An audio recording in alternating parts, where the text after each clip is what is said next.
Good morning, listeners. You're listening to Lament of Hope blog and podcast. Um, it's a blessing today. It's morning for me, but it's just afternoon for Juliet Barker. She's an author of several books about the Bronte sisters. So for those of you who enjoy Jane Eyre, Wuthering Heights, Agnes Grey, whole bunch of different books based on all of the Bronte children, the sisters specifically.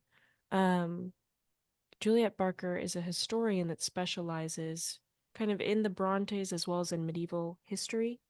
And it's fascinating. I think, Juliet, the last book you wrote was 2017, wasn't it? So it's been a bit since a book's come out. Is that true? I think that would be my last medieval book, yes. But I Okay. have written other books. There's a charity I'm involved with that I have written books for as well. Okay. Um, yes, but it's been a while since I've written another book.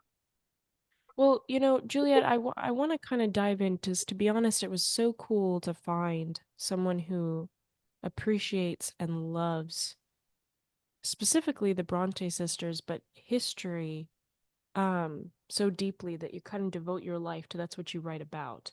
And so I wanted to kind of dive in and ask you, what gave you a love for the Bronte sisters? Because to be honest, now, especially young people, you have a good amount who don't like the Bronte sisters, their style of writing, because it's kind of dark and moody, and people aren't necessarily um I guess for young adults my age, super thrilled about that. And then at the same time, you also have, the Bronte sisters are not among the most popular authors, at least here, I'd say, for like Jane Austen kind of trumps her for a lot of people. Um, and I wanted to ask, what gave you a love for the Bronte sisters and wanting to dive into their lives and kind of know more about them? Well, I think it was partly because have always lived near Haworth, where the Bronte family lived for all their lives. And if you do that, you either love the Brontes or you completely shut them out because you just don't want to know about them. But I read Jane Eyre when I was about 10 and absolutely loved it. I thought it was a wonderful book. And I think because it begins with a child, as a child yourself, you can identify with that. And it's a book that grows with you because the adult themes that come in much later, you can appreciate better, which Yeah. as a child you just simply wouldn't understand. You'd only get a superficial understanding of her relationship with St John Rivers, for instance, and then her going back to Rochester. So that was the first Bronte book I read, and then I read Wuthering Heights, and that absolutely blew me away. And that by that stage, of course, I was a moody teenager. And if you're a moody teenager, it hits all the vibes. And of course, I fell in love with Heathcliff and thought he was wonderful and sobbed my eyes out reading the book. And it's only later when you, again, once you get out of your moody teens, when you read the book again, you can appreciate the cleverness of the structure of the book Yeah. and the deeper themes, but you also realize just how vile Heathcliff is. Um, I think for so many people, and one of the main reasons for this is the films that have always been made of the Bronte novels. The films of Wuthering Heights have always romanticized that love affair between Heathcliff and Cathy, the Yeah. first Cathy. Um, I think every single major film of it ends with the death of Cathy and with the death of Heathcliff. They never go on to the second generation. And the whole point of the book is that the first half is about two people who are two halves of the same coin. They're the two sides of the same coin. Yeah. They can't live with each other, but they can't live without each other. And if they can't have each other, they just want to destroy each other. And it's all very elemental, and there's no sort of it's all about passion, uncontrolled passion. And what's really interesting as an adult when you go back and read the book again and Mm. try and drive all those film versions from your mind is that you see what Emily's trying to do in the second part of the book is with the children, the second generation. There's Hareton, who's Heathcliff's son. There's Cathy, the second Cathy, who is Cathy's daughter, and they two are going to come together eventually at the end of the book. But the reason that they do that is because they're educated, and it's education that saves them. And at the very end, the most wonderful image I think out of that book is right at the end, where Cathy is sat there putting primroses in Hareton's porridge while she's teaching him to read. And that's just such a gentle image, so completely different from Heathcliff scrabbling to dig out the body of Cathy on the moor, where she's been buried. The horror of that relationship, and the fact that he says, I'd rather you died than that anybody else had you, and all this sort of thing. And it's controlled emotion, but it's true emotion, and that's what she's trying to say, that it's not destructive like the love between Heathcliff and Cathy. The second generation is really important because it is the whole point of the book, in a sense. And it's so strange that, well, it isn't, because it's an anticlimax if you're watching it on screen.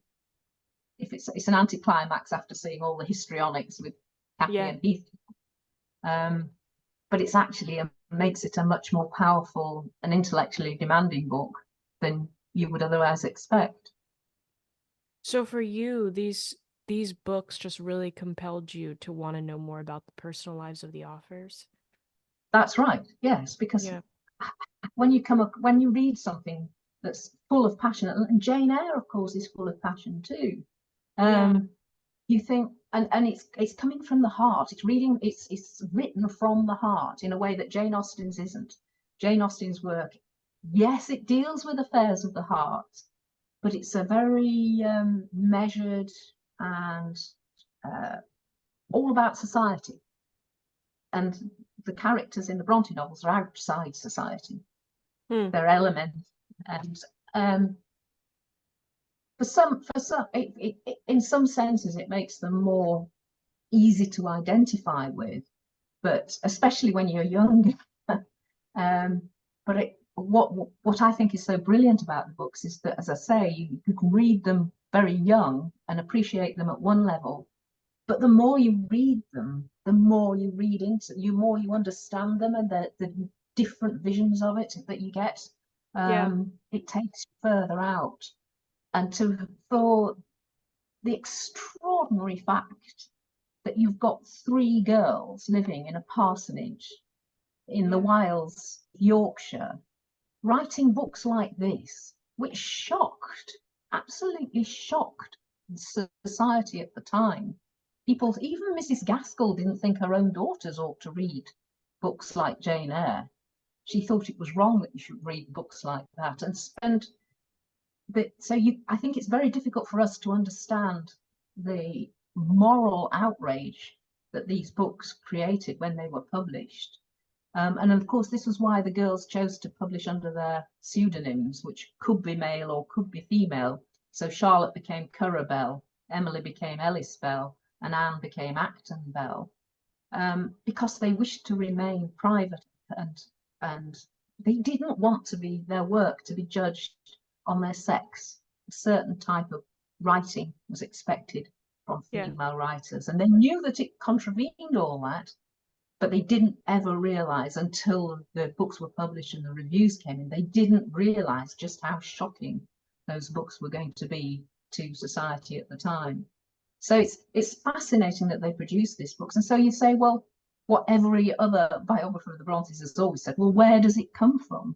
And so, of course, you go to Mrs. Gaskell, who wrote the first great biography of Charlotte Bronte. And it's a wonderful, wonderful book.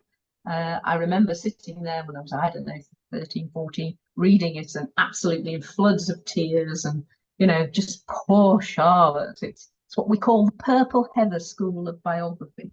And it was, but entirely emotionally engaging.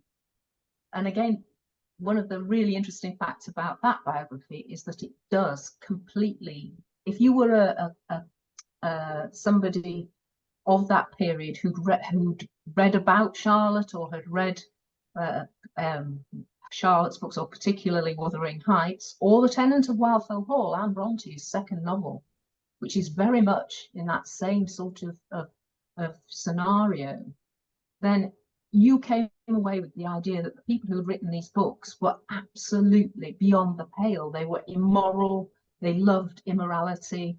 Their books don't always have the neat ending that you're supposed to have at the end of a Victorian novel, you know, where good is rewarded and bad things are punished. And just the very fact that the reviews had been so vile.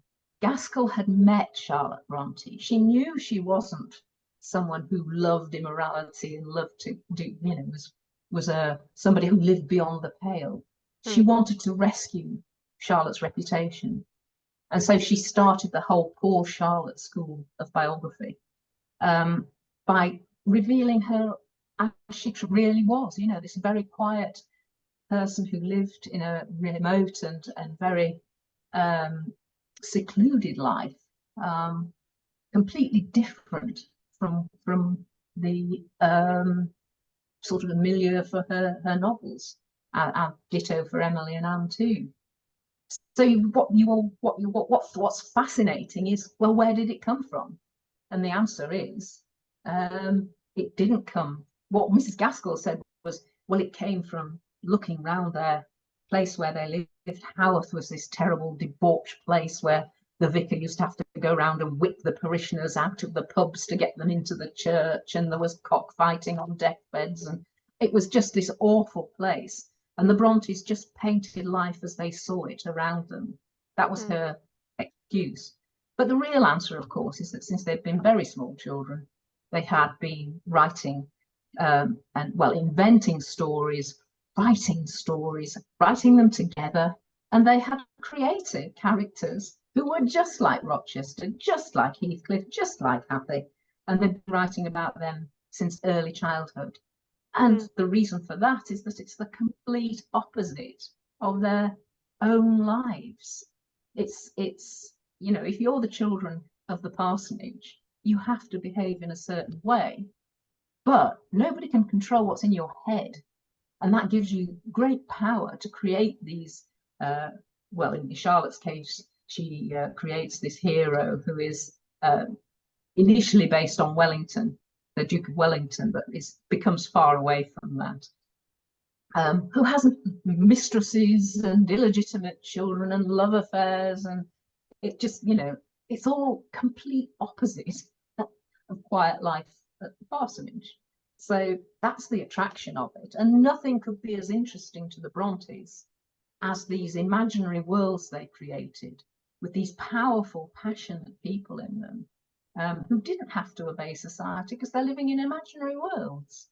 And it's really interesting how so many of the women in those stories are powerful women. Emily and Anne broke away from the partnership. Originally was the four of them writing about Angria, and then in 1834 Charlotte and Bramwell set up,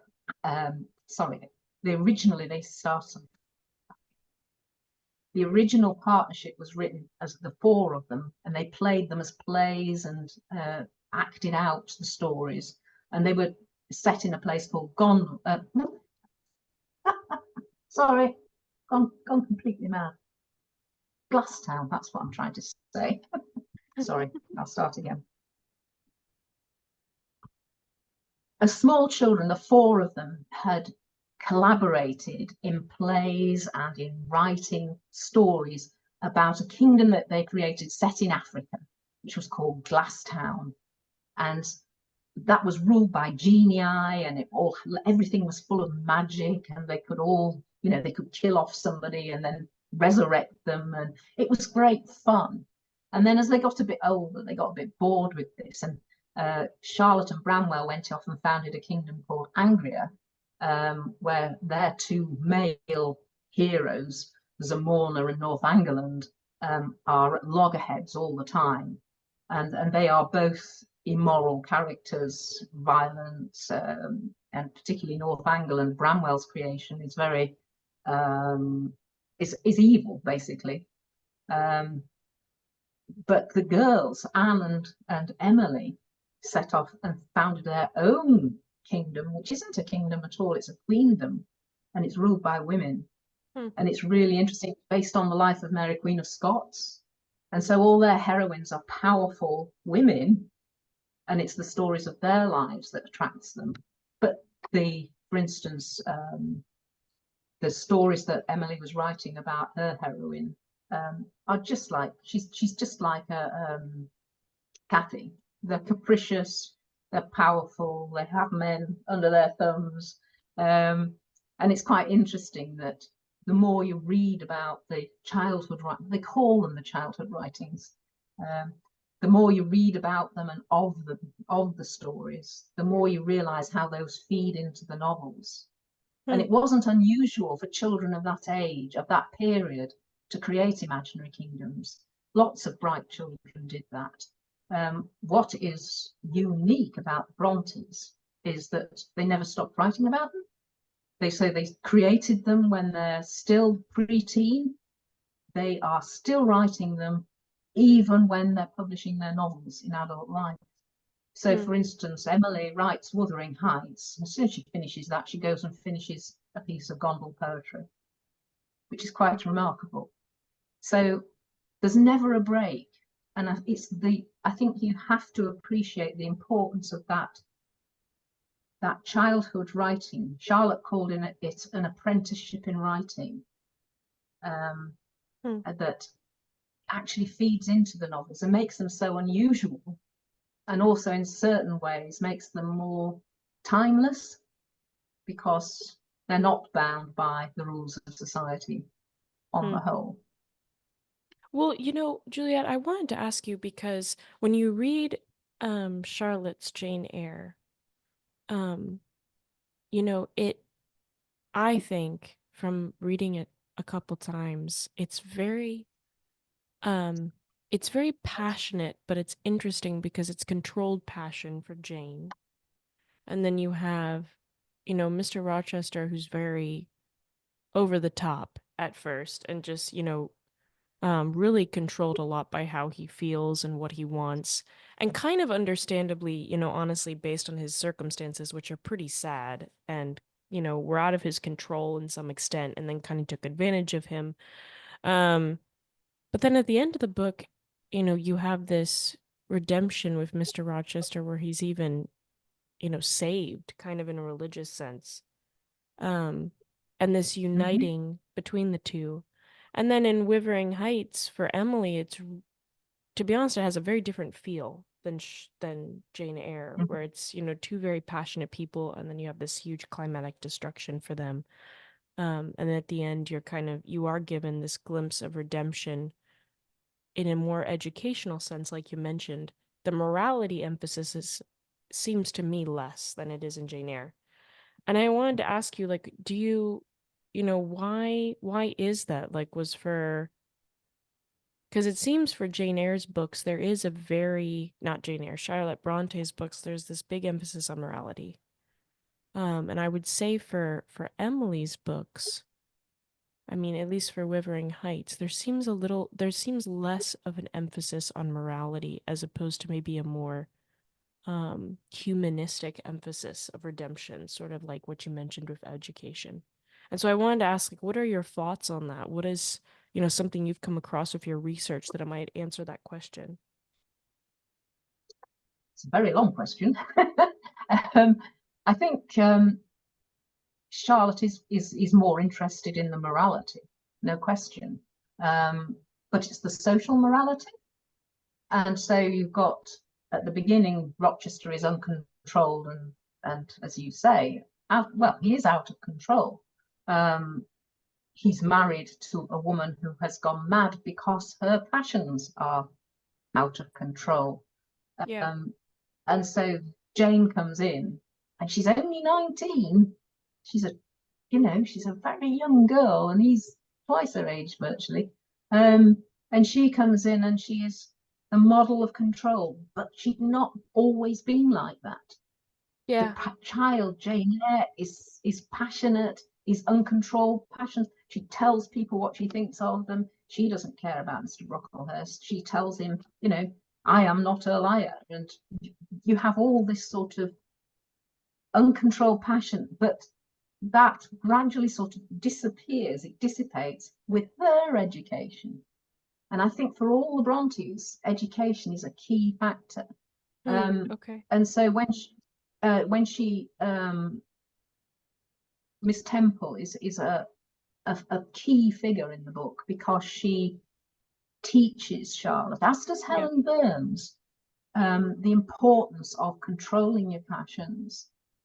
You don't have to get rid of your passions, you have to control them and bend them to what is necessary and to get the proper society reward.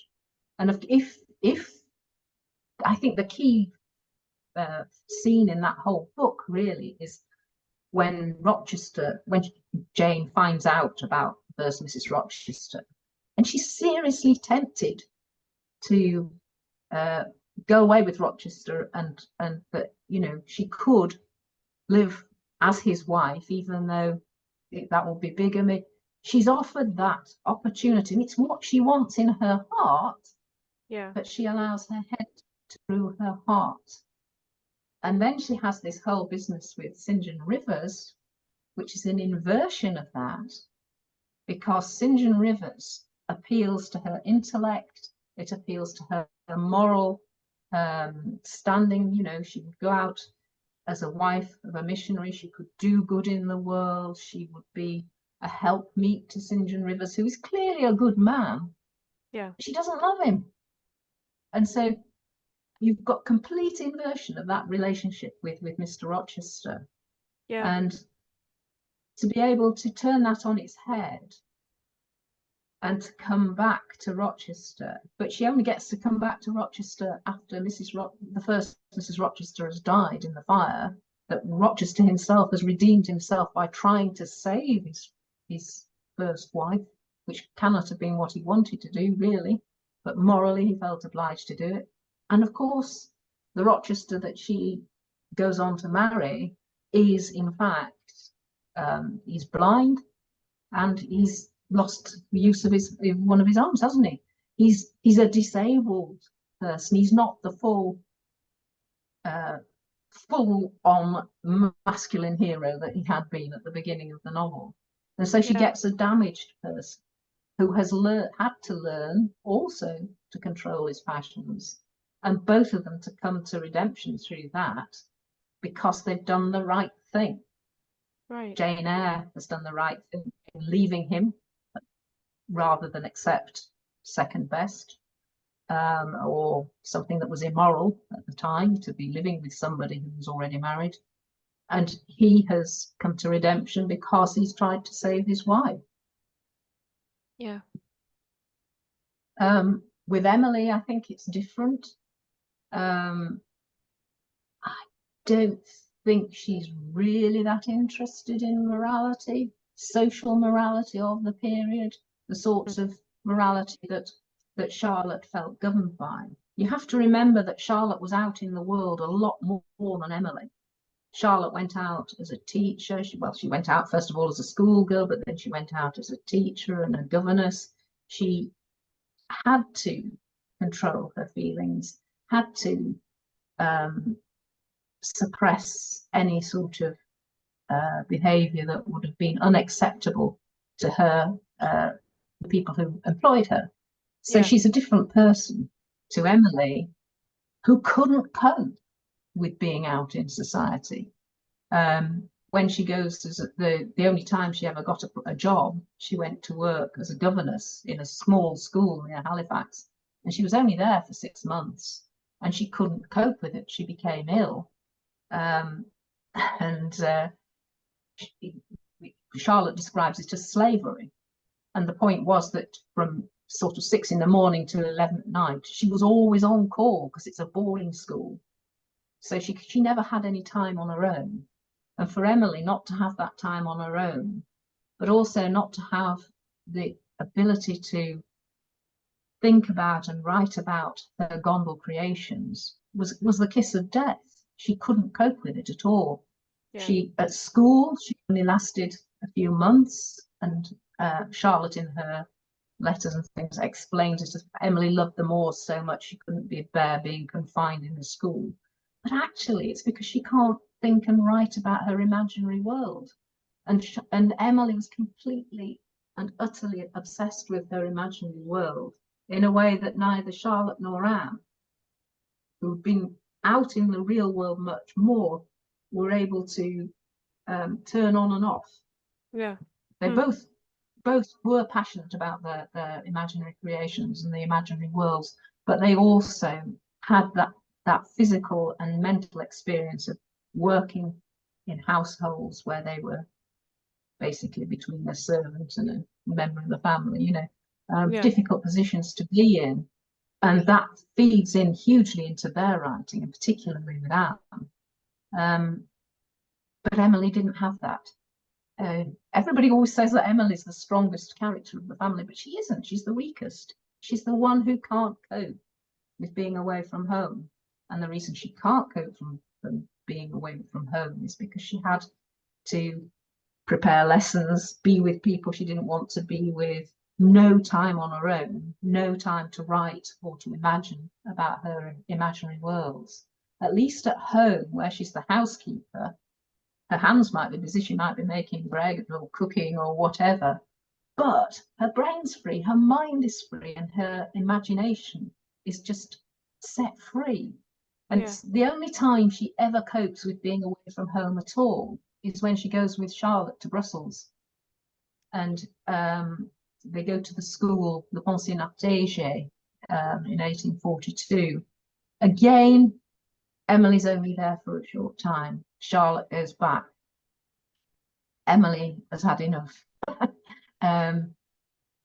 But if you read the things that Emily wrote, you wouldn't know she'd ever been to Brussels. You wouldn't know that she'd ever written essays in French, quite highly academic, powerful essays, better essays than Charlotte wrote. And the tutor there in Brussels recognised that Emily had a greater mind than Charlotte did. But you wouldn't know that Brussels experience had touched her in any way at all. It's quite extraordinary. She just goes straight back. And Wuthering Heights is very much Gondel. The whole scenario, the settings, the characters, they're all Gondel characters. Whereas Charlotte, it's a transformation. It's the first time in her life that her mental abilities have been appreciated by someone outside the family. And she just blossoms. And Brussels affects everything that she does thereafter, including falling in love with the married the husband of the lady who ran the school. So, that put her in an extraordinary, difficult moral position while she was in Brussels. And she did eventually find the moral courage to leave, because she realized she was just making herself so unhappy there by staying on as a teacher later on at the school in Brussels. But there was never any hope that it would be anything more than that, and she knew she had to tear herself away. But that Villette, particularly Villette, Yes. but Yeah. also her other books are affected hugely by her Brussels experience.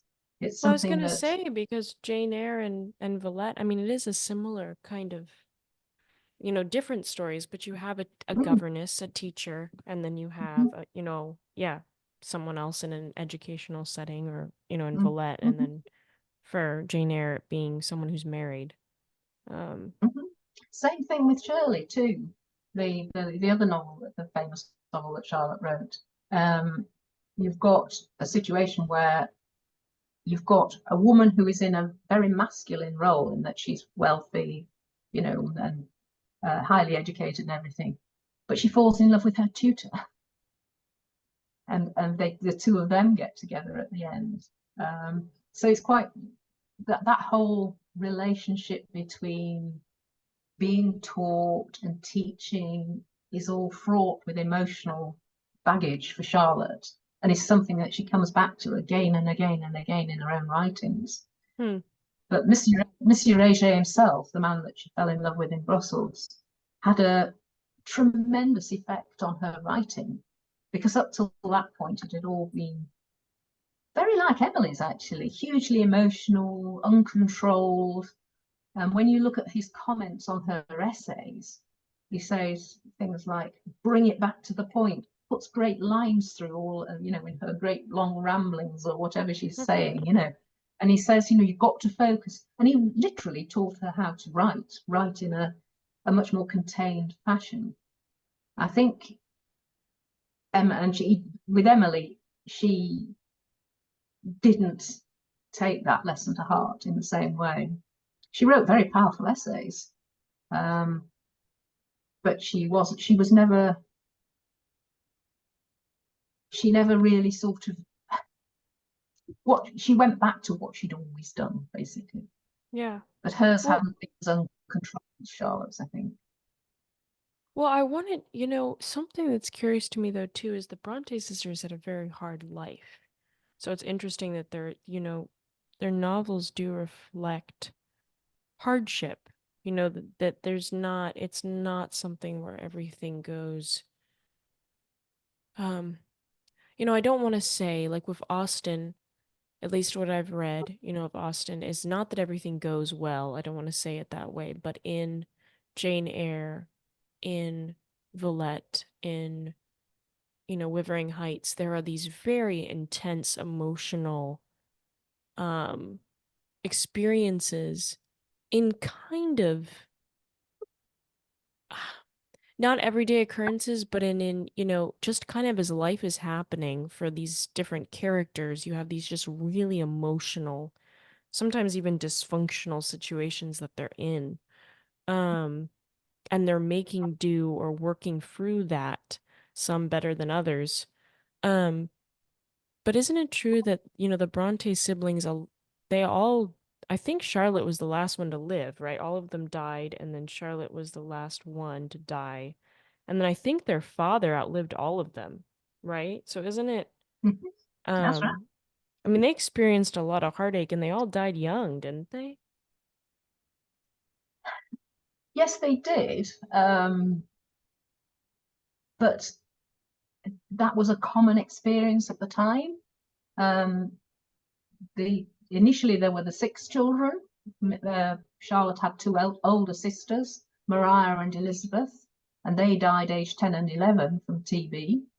And that was a traumatic experience for all the children, because they'd already lost their mother when Anne was a babe in arms. The youngest child was a babe in arms, so they'd lost her. Nobody would marry Patrick again. He tried to get married again to provide another mother for his children. Nobody would have him because he had 6 small children.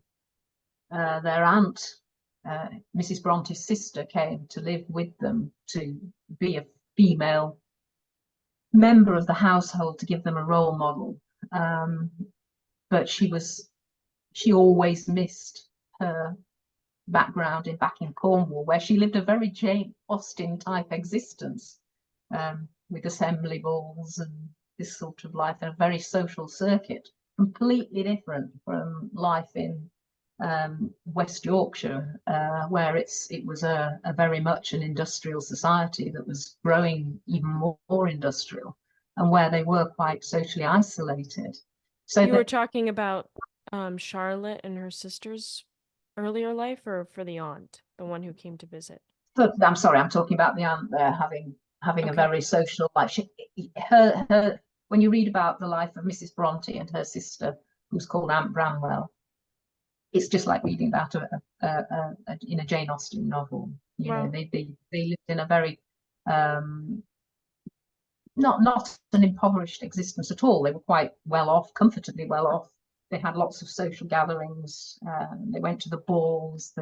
They lived in Penzance in Cornwall, which is a very mild climate. And then they both got hauled up to Haworth, where the wind blows and the rain blows and it snows like Dickens. You know, it was a very harsh climate to come up to. but also a totally different social scene. And with Patrick also being an outsider too, because he was an Irishman. He came from Northern Ireland. He was self-taught. He set up a school at the age of 16 and was picked up by one of the local clergymen who saw his talent and taught him so that he could go to Cambridge University. And he went at the age of 25, which was very old at that time, with £10 in his pocket. And he clawed his way up because he had no money at all. And he clawed his way up by sheer ambition. And he had a powerful, powerful Christian belief that he wanted to share with people. And the children were all brought up in that very same sort of, he tried to imbue that spirit in his children. He encouraged them to go beyond the ordinary, to be extraordinary, and gave them all a very sound faith. Bramwell rejected it at one point, but the rest of them didn't. It mattered hugely to them. But you've got Mr. and Mrs. Bronte, and they come to Haworth in 1820, and they never leave Haworth, any of them. So Mrs. Bronte dies in 1821. The two sisters die in 24, 25. Then for Charlotte particularly, that was a traumatic experience. She didn't really remember her mum, but the older sisters had been like replacement mothers. And so suddenly, from being a middle child, she suddenly becomes the eldest child. And that she always felt that responsibility. And I think it affected the way that she thought and saw things as well. So she's the next one down. Then there's Bramwell, the only son. All the rest are daughters. So of course he's the great white hope is Bramwell, because he was so talented. He was a talented writer. He was a talented painter, poet. Good at all things. He could even write with both hands. Does that tell you? Wow. But he goes awry because he's got too many things that he could do, and basically frittered it all away. But then there's Emily, and then there's Anne. And it's interesting, I think, that Anne is the most normal, in inverted commas, of all the Brontes, because she was the baby of the family. She didn't remember her older sisters. So her family group was always Charlotte, Emily, Bramwell, but also Anne Bramwell there. And she is the only one who writes books where there are normal families. If you think about all the other Bronte novels, orphans feature absolutely in every book. Whichever one you look at, orphans are always there, and they are always missing their mothers. And if you think about it's strongest of all in Shirley, where literally Caroline is brought back to life because she finds her mother who had left as a child, when she was a child. So motherhood is very important to them. But for Anne, again, even if you look at, she's very much underestimated as Anne, because the others treated her as though because she's the baby of the family. So, oh, poor little Anne. Oh, Anne won't be able to cope as a governess. She's the only one who holds a job for 5 years in a family that she didn't like, who were very unkind to her, and who, but it was and she hated the job. But she held on to that job for 5 years, and she had this real core of steel that I think came from having had a more normal small childhood, as a young child, because she was mothered by the rest of them, and things didn't change as dramatically as they had for the older children, because she didn't remember her sisters, she didn't remember her mother, so she had that stability in her life that the rest of them lacked. And again, if you look at Anne's novels, Tenant of Wildfell Hall begins almost like a Jane Austen novel. It's a take on the famous phrase of Jane Austen's, which I shall get totally wrong, about when a wealthy gentleman comes to live in a neighbourhood, he must be looking for a wife. Anne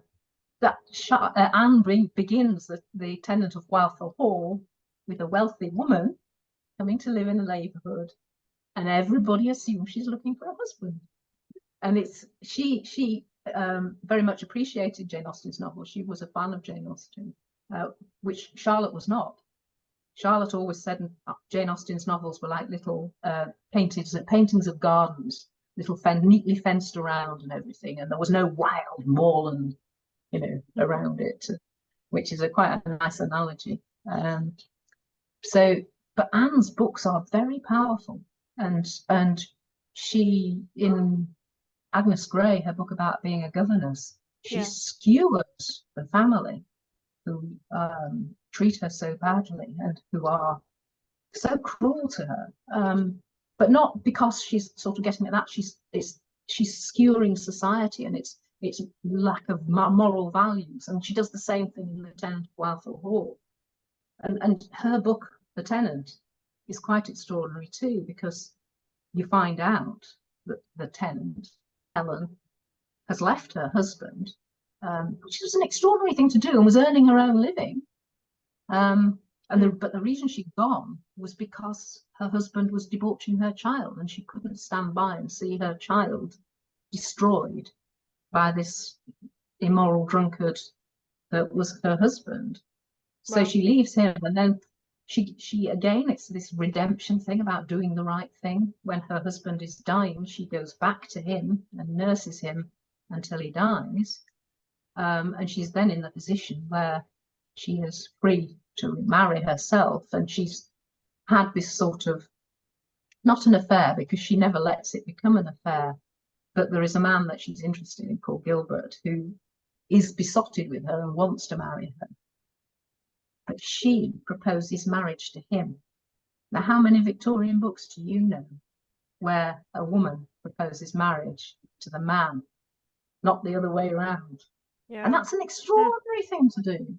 So she's much braver in her books, I think, and much more challenging. And she wrote with a moral purpose.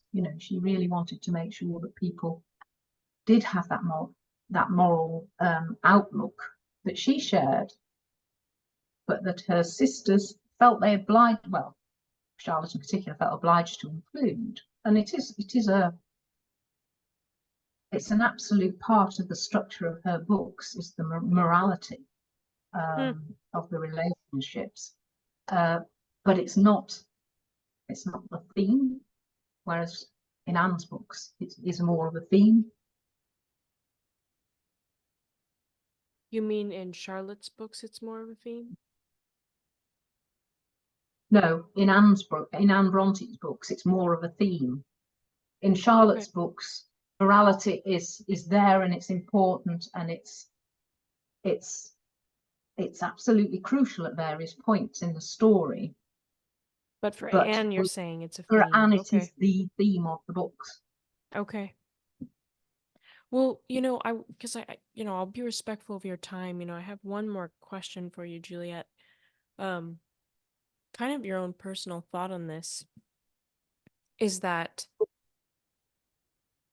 um, what do you think, as you've studied the literature of, older times, um, what do you think of, like, do you find literature now something that has enhanced the literature of the past or added a new layer, added a new feature that the literature of the past didn't have? Or do you see, or to you, is it kind of disheartening seeing the change in the literature? Especially, it's interesting you say now, you were young, you read Jane Eyre, and you were like, oh my gosh, I resonate with this. But now, I mean, not a lot of young people, I mean, depending on their background, but not a lot of young people do read Jane Eyre as like a teenager. It's not a young adult book that people are going to recommend. I mean, it's just not the age we live in. I mean, it's just people don't know about it either. And honestly, I mean, it's well written, and it's something you can read, and as an adult, like you said, you can read it so many times and get something new out of it. Um, but for you personally, like, what do you think, kind of as literature's evolved? Do you find it to be a good thing, or is it disheartening for you seeing the difference in how literature is written now compared to the past? That's a very difficult question. Um, I've always loved Victorian literature anyway, so I'm a great fan of Anthony Trollope, of Wilkie Collins, uh, all those people that really aren't read today. But the reason why they're so fascinating is because they're about characters and they are nuanced and people face moral dilemmas, and sometimes it works out, sometimes it doesn't work out. But they're really interesting books, and Wilkie Collins in particular, um, who in his own life, had two families and wasn't married, and but deals with the problems that girls faced who, there's one book called No Name, because parents weren't married. It deals with all those sorts of things, and it gives you a real insight into society at that time. Yeah. Um, so I still love those, and those, I think those are much more they're much more profound books in many ways. But on the other hand, modern literature still has wonderful books. I mean, completely different, always a lot shorter, it has to be said, which suits our attention span better. But yes, there are lots of wonderful modern books. So again, given the choice between, I have this argument with my daughter all the time. Given a choice between reading a modern book and reading something that I haven't read from the past that was, a great trendsetter or a major book from that period, I would always read that rather than the modern book. But because of her, I have read a lot of modern books, and loved them. I love The Help. Actually, is one of the books that I've read that I would never have read had it not been because of my daughter. And I'm talking about my daughter, which I said I wouldn't do. But all sorts of I can't think of a single one now. One of the things I do find difficult with modern literature is that so many of the modern books seem to be written by people who have been on a course and have absorbed, a certain type of writing. So there Yeah. seems to be a pattern, and it feels, reading it doesn't feel like it's something that's come from the heart. It feels like something that's a structure that's been created because it fits a particular pattern, and that's how you tick the boxes if you go on a creative writing course. And I think a lot of books nowadays, but these are probably the books that won't live for the future, in the same way. I mean, you say that young people don't read the Brontes, but Jane Eyre and Wuthering Heights have never been out of the top 10 best-selling books since they were, since the 19th century. They're still bestsellers, even now. Wow. I think people often read them too young, but that's a problem with a lot of English literature. Yeah. It is, isn't it? Because you're forced to read it at school, so you think, you don't like that. And you don't get the nuances in it. But to go back and then read it as an adult, I think it's just such an enriching experience. It really is. And I would strongly recommend reading The Tenant of Wildfell Hall. I think a lot of younger people today would find the moral dilemmas facing the heroines in these books inexplicable. There's one book that I read much too young by Anthony Trollope called Can You Forgive Her? And it's about a girl who is engaged to somebody and then breaks off the engagement because he's older than her and she's met somebody young and dashing, and she fancies this chap better. And it's Can You Forgive Her? And I just thought, what's there to forgive? She was going to marry this old man, and there's a nice, dashing, handsome young man. Why would she not want to do that? Yeah. There's nothing to do. But that is against all the societal norms of the time. And when you go back and read it later, it's a very profound book about how this young girl discovers that this young man that she's in love with is a complete reprobate. And so she does eventually go back to this older man, who very much like Mr. Knightley, is it, in Jane Austen? Pride and Prejudice. Pride and Prejudice. No, Emma. Oh, Emma, yes, you're right. Yes, Emma. Yeah, Thank do you you. know who I mean? See, she has to learn that an older man is better. um,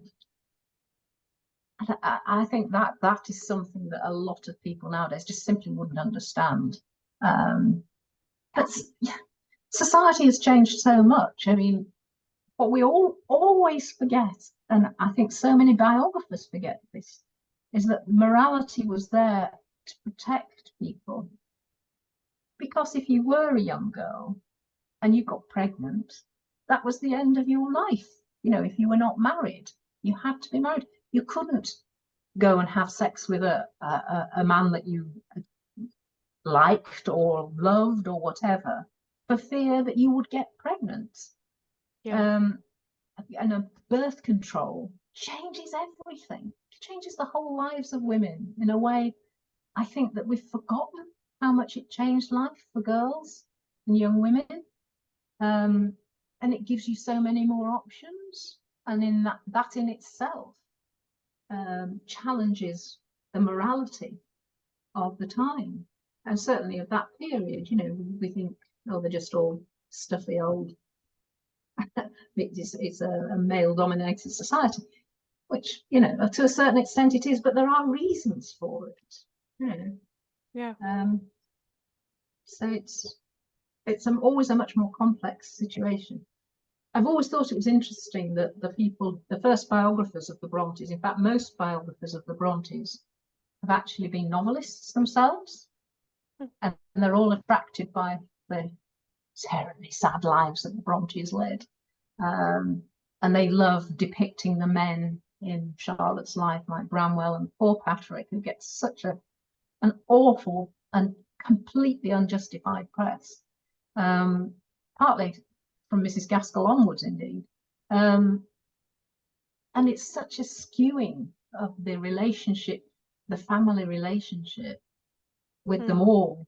And it's just really important that you see that actually that wasn't how it was. And if you go back and look at the letters that are written at the time, at the manuscripts that are written at the time, and that's something a historian does, and you go back to the original evidence, you don't just extrapolate from what you've read in modern books. It's not all secondary sources. The other thing I did as well, which transformed my view of the Brontes, even though I'd lived in that area all my life, was that I read local newspapers. I read 60 years worth of local newspapers, and it completely changed my idea of what Haworth was like, because I'd swallowed Mrs. Gaskell's account hook, line and sinker, about it being this remote moorland community with all these vile people around.